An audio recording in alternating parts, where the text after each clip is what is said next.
Acolo nu fi ca de după ce acolo.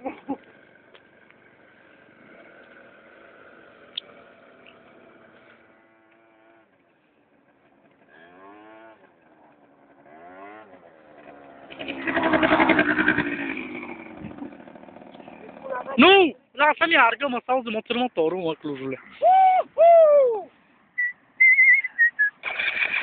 Break it down, bitches! Yeah!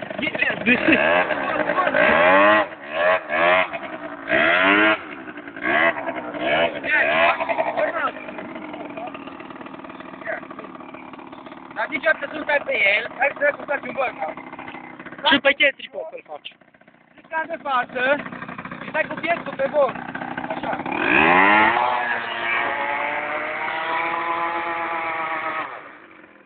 Ca să faci un burnout. Nu ce merg, că niciodată nu stai pe piză.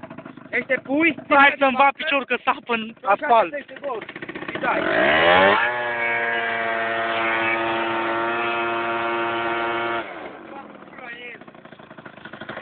Dă-le pula e jur cu fricul în pula mea afară din el.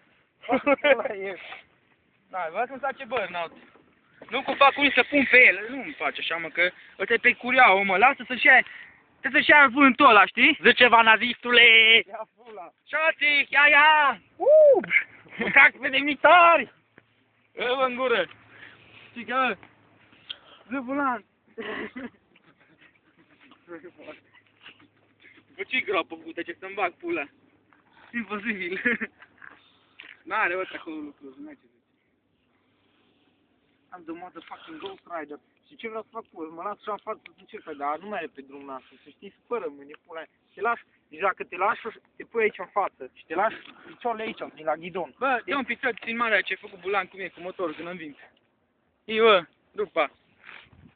O plaște,